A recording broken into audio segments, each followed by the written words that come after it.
নমস্কাৰ এই মুহূৰ্তত আপোনালোকে চাইছে সাহিত্য টেকনলজি ইউটিউব চেনেল এই চেনেল ৰাজ্য সভাটোতে কেইবাটাও গুৰুত্বপূৰ্ণ খবৰ আপোনালোকলৈ আগবঢ়াইছে যিকেইটা খবৰ আপোনালোকে জনাটো অত্যন্ত দৰকাৰী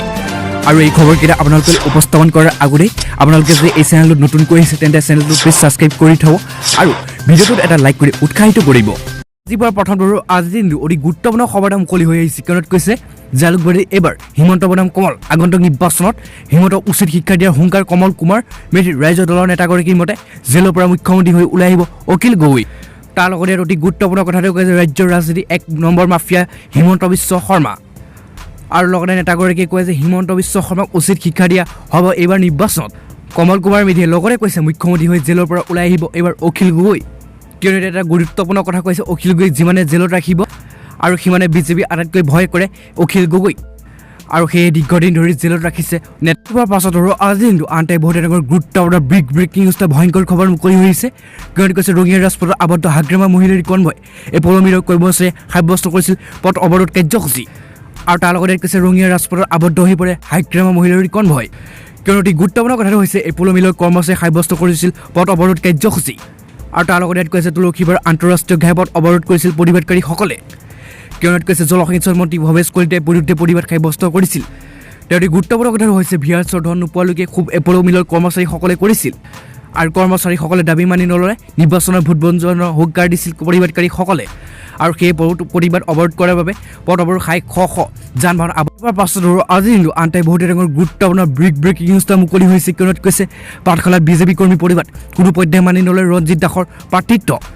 তাৰ লগতে অতি গুৰুত্বপূৰ্ণ কথাটোৱে কৈছে পাঠশালাত বিজেপি কৰ্মী প্ৰতিবাদ কোনো পৰ্যায়ে মানি নললে ৰঞ্জিত দাসৰ প্ৰাৰ্থিত্ব বিজেপিৰ ৰাজ্যিক সভাপতি ৰঞ্জিত কুমাৰ দাসক পাটচাকুচি সমষ্টিত টিকট দিব বুলি প্ৰকাশ কৰা বাতৰিক লৈ তীব্ৰ ক্ষোভ ব্যক্ত কৰিছে সমষ্টিৰ বিজেপি নেতাকৰ্মীসকলে পাটচাকুচি সমষ্টি বিজেপি প্ৰাৰ্থীৰূপে ৰাজ্যিক সভাপতি ৰঞ্জিত দাসক তৃণমূল কৰ্মী কোনো পৰ্যায়ে মানি নলয় বুলি মন্তব্য কৰিছে কিন্তু পাটচাকুচি সমষ্টিৰ 3টা মণ্ডল বিজেপি কৰ্মীসকলে পাঠশালা বিজেপিৰ নগৰ মণ্ডল আৰু কাৰ্যালয়ত একগোট হৈ একেদৰে কেন্দ্ৰীয় নেতৃত্বৰ বিৰুদ্ধে খুব উদঙাইছে আৰু পাটচাকুচিত বিজেপিৰ ৰাজ্যিক সভাপতি ৰঞ্জিত কুমাৰ দাসে ব্যাপক তৎপৰতা আৰম্ভ কৰাৰ পিছত এতিয়া সমষ্টিটোত মিত্ৰজোঁটৰ প্ৰাৰ্থীৰূপে নিৰ্বাচনত অৱতীৰ্ণ হোৱাৰ সম্ভাৱনা প্ৰকট হৈ উঠিছে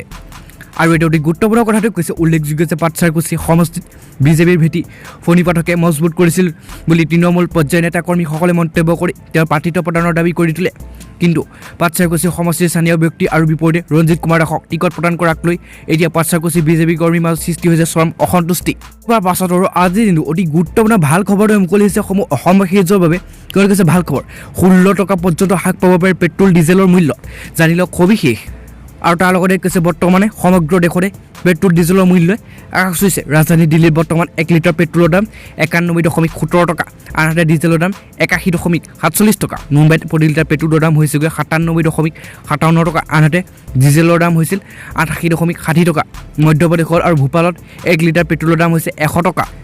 কিন্তু ইয়াত কৈছে পেট্ৰলৰ ওপৰত জিএছটি লগালে দাম হ্ৰাস পায় আৰু 75 টকা হ'বগৈ বুলি প্ৰতি লিটাৰ পেট্ৰলত আনহাতে জিএছটি লগালে প্ৰতি লিটাৰ ডিজেলত হ'বগৈ 68 টকা বিশেষজ্ঞই জনাইছে যে দেশজুৰি জিএছটি বলবৎ হোৱাৰ সময়ত পেট্ৰল ডিজেলকো ইয়াত ভিতৰত চামিল কৰা হ'ব কিন্তু ইয়াৰ কৈছে এই পৰ্যায়ত পৰ্যন্ত কাৰ্যকৰী হোৱা নাই আৰু পেট্ৰল ডিজেলৰ জিএছটি বলবৎ হ'লে তেলৰ দাম বহু পৰিমাণে হ্ৰাস পোৱাৰ সম্ভাৱনা আছে বৰ্তমান প্ৰতিখন ৰাজ্যতে পেট্ৰল ডিজেলৰ ওপৰত তেওঁলোকে ইচ্ছা অনুসৰি কৰ আৰোপ কৰি আজিৰ পাছত আজি অতি গুৰুত্বপূৰ্ণ খবৰ মুকলিছে ৰাজ্যৰ সকলো চৰকাৰী কৰ্মচাৰীৰ বাবে কোনো কৈছে চাকৰিয়ালসকলৰ বাবে অত্যন্ত গুৰুত্বপূৰ্ণ খবৰ এতিয়াৰ পৰা দিব লাগিব এই কৰ কিন্তু কৈছে 2021 বাজেটত অনা এই নতুন ব্যৱস্থাই উচ্চ হাৰত উপাৰ্জন কৰা লোকসকলক প্ৰত্যক্ষভাৱে প্ৰভাৱিত কৰিব যিসকল কাৰামুক্ত সুতৰ বাবে ডিপিএফৰ ব্যৱহাৰ কৰে কিন্তু কৈছে দেশৰ প্ৰতিগৰাকী কৰ্মচাৰীৰ বাবে ইপিএফৰ ভৱিষ্যত এক সঞ্চয় লাভ আৰু কৰ সংৰক্ষণৰ এক বিকল্প ইয়াৰ পৰিপ্ৰেক্ষিতত অধিকাংশ কৰ্মচাৰীয়ে নিয়ম অনুসৰি নিজৰ ইচ্ছা অনুসৰি বৃদ্ধি কৰি ইপিএফৰ পৰিমাণ বৃদ্ধি কৰি আহিছে ইচ্ছা অনুসৰি ইপিএফত বহুৱা এই জমা ধনক স্বেচ্ছামূলক ভৱিষ্যত পুঁজি ভিপিএফ বুলি কোৱা হয় এতিয়ালৈকে আৰু এই ভিপিএফত অৱদান আৰু কোনো সীমা ৰখা হোৱা নাই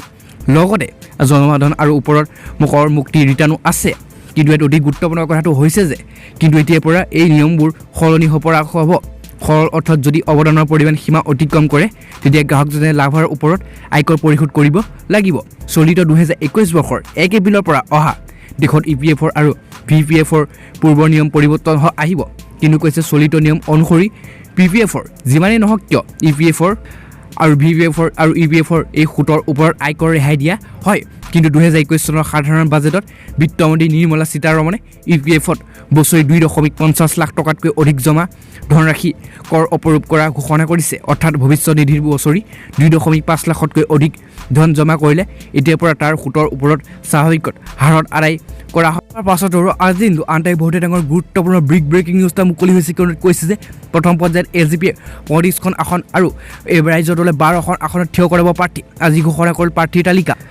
আৰু লগতে অতি গুৰুত্বপূৰ্ণ কথাটোৱে কৈছে আজি ঘোষণা হ'ল অসম জাতীয় পৰিষদ আৰু ৰাজ্য দলৰ প্ৰাৰ্থী প্ৰথমখন তালিকা প্ৰকাশ। আৰু প্ৰথম পৰ্যায়ৰ নিৰ্বাচনৰ বাবে অসম জাতীয় পৰিষদে 35খন আসন প্ৰতিদ্বন্দ্বিতা আগবঢ়োৱাৰ বিপৰীতে ৰাজ্য দলে প্ৰতিদ্বন্দ্বিতা আগবঢ়াব 12খন আসন। আজি সন্ধিয়া দুয়োটা দলে যৌথ সংবাদমেল সম্বোধন কৰি ঘোষণা কৰে প্ৰাৰ্থীৰ তালিকা। ইফালে কেইবাটাও সমষ্টিলৈ বিভাগত পৰিছে দুয়োটা দল আৰু দুয়োটা দলে বিচাৰিছে মহামৰা মৰাণ বিহপুৰীয়া আৰু ৰহা সমষ্টি। বিহপুৰীয়া সমষ্টি অসম জাতীয় পৰিষদক কোনো কাৰণত এৰি নিদিয়া বুলি স্পষ্টকৈ জনাইছে ৰাজ্য দলে। আসন ভাগ বতৰাক লৈ ঘনে ঘনে বৈঠকত বহিছে লুৰিণজ্যোতি গগৈ আৰু অখিল গগৈ। কিয়নো কৈছে আনহাতে আজিৰ দিনটোতে বিজেপিয়েও প্ৰথম পৰ্যায়ৰ প্ৰাৰ্থীৰ তালিকা ঘোষণা কৰাৰ সম্ভাৱনা আছিল আৰু কিন্তু কংগ্ৰেছৰ মহাজোঁটে কাইলৈহে ঘোষণা কৰিব প্ৰাৰ্থীৰ তালিকা। ৰাতিপুৱাৰ পাছত আজিৰ দিনটো আনহাতে বহুতে ডাঙৰ গুৰুত্বপূৰ্ণ খবৰ মুকলি হৈ আহিছে। কিয়নো কৈছে অৱশেষত পুনৰবাৰ আলফা স্বাধীনক ক্ষমা খুজিলে দুইজন সাংবাদিকে। কুইপৰ দুইজনক অপহৃত বিষয় মুকলি কৰি দিবলৈ জনালে অনুৰোধ। কিয়নো কৈছে অৱশেষত ক্ষমা খুজিলে ৰাজ্যৰ এটা ডিজিটেল সংবাদ প্ৰতিষ্ঠান দুয়োগৰাকী সাংবাদিকে। লগতে আলফাক অনুৰোধ জনালে দুয়োগৰাকী অপহৃত বিষয়াক মুকলি কৰি দিবলৈ। উল্লেখযোগ্য যে আলফা স্বাধীনে মুখ্য সেনাধ্যক্ষ পৰেশ বৰাই অসমক উদ্দেশ্য মন্তব্য কৰাৰ পিছতে সংগঠনটোৱে সাংবাদিক দুজনক ক্ষমা নোখোজা পৰ্যন্ত বিষয়া দুজনক অনিৰ্দিষ্ট কাললৈ মুকলি কৰি দিয়া নহয় বুলি পত্ৰৰ জৰিয়তে জনাইছিল আৰু তাৰ পিছতে ৰাজ্যজুৰি বিষয়টো ব্যাপক চৰ্চা কৰিছিল। আৰু তাৰ লগতে কৈছে উল্লেখযোগ্য যে আজি আলফাই মুকলি কৰি দিয়া কথা আছিল কুইপৰ দুয়োগৰাকী অপহৃত বিষয়াক। আনহাতে আজিৰ দিনটোতে মধ্যস্থকাৰী কৌশিক ফুকন অপহৃত বিষয়া প্ৰণৱ গগৈ বাসগৃহত উপস্থিত হৈ এদিনৰ ভিতৰত আলফাই দুয়োগৰাকী অপহৃত বিষয়াকে মুকলি কৰি দিব বুলি জানিবলৈ দিছে। আজি পোৱাৰ পাছত আজিৰ দিনটো আনটাই বহুতে ডাঙৰ গুৰুত্বপূৰ্ণ ব্ৰেকিং নিউজ এটা মুকলি হৈছে। কিয়নো কৈছে ব্ৰহ্মপুৰ লখিমপুৰ কাহিনী আনিলে অগপৰ হাতৰ পৰা ঘোষণা কৰা হ'ল বিজেপিৰ প্ৰাৰ্থীৰ চূড়ান্ত প্ৰাৰ্থীৰ তালিকা।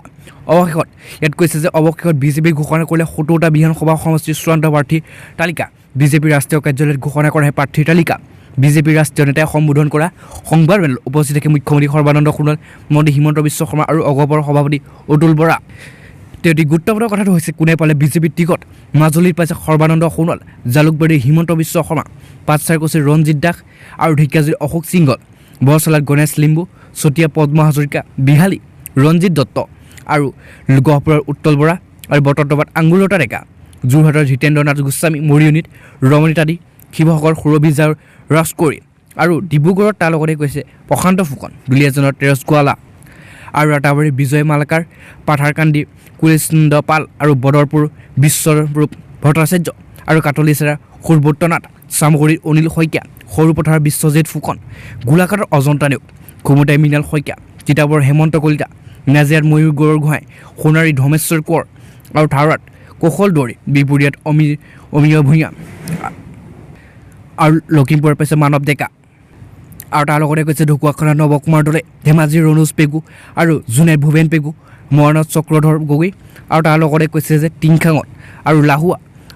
লাহুৱাত পাইছে বিনোদ হাজৰিকা, টিংখাঙত বিমল বৰা, নাহৰকটীয়াত তৰংগ গগৈ, ডিগবৈত সুৰেণ ফুকন, মাৰ্ঘেৰিটাত ভাস্কৰ শৰ্মা, শদিয়াত বলেন চিতিয়া, ৰঙাপাৰত কেকে তাঁতী আৰু বিশ্বনাথত প্ৰমোদ বৰঠাকুৰ, জিঙত সঞ্জীৱ বৰা, ৰূপৈত নাছিৰ হুছেইন আৰু তাৰ লগতে কৈছে ব্ৰহ্মপুৰ জিতু গোস্বামী আৰু চামগুৰিত পাইছে অনিল শইকীয়া, সৰুপথাৰ পাইছে বিশ্বজিৎ ফুকন, মহাপাৰাত পাইছে যোগেন মোহন, শিলচৰ পাইছে দীপায়ন চক্ৰৱৰ্তী আৰু সোণাইত পাইছে আমিনুল হক লস্কৰ আৰু ঢলাইত পৰিমল চক্ৰৱৰ্তী আৰু উৰুদৰবন্দত মিহিৰকান্ত চমু আৰু লখিমপুৰ কৌশিক ৰয়, কটিগাৰা গৌতম ৰয় আৰু বোকাজাত নুমুল মুমিন আৰু তাৰ লগতে আছে ডিফুত বিদ্যা সিং ইংলে আৰু বৈদালাংচুত ৰূপ সিং আৰু টেৰাং, কমলপুৰৰ ইন্দ্ৰ কলিতা, ৰঙিয়াত ভৱেশ কলিতা, নলবাৰীত জয়ন্ত মল্ল বৰুৱা, পানেৰীত আৰু কৈছে বিশ্বজিৎ দৈমাৰী আৰু মঙলদৈত গুৰুজ্যোতি আৰু দাস আৰু মাজবাটত জিতু কিষাণ, জাগিৰোডত পীযুষ হাজৰিকা, নগাঁৱৰ ৰূপক কুমাৰ, মৰিগাঁৱৰ ৰামাকান্ত দেউৰী।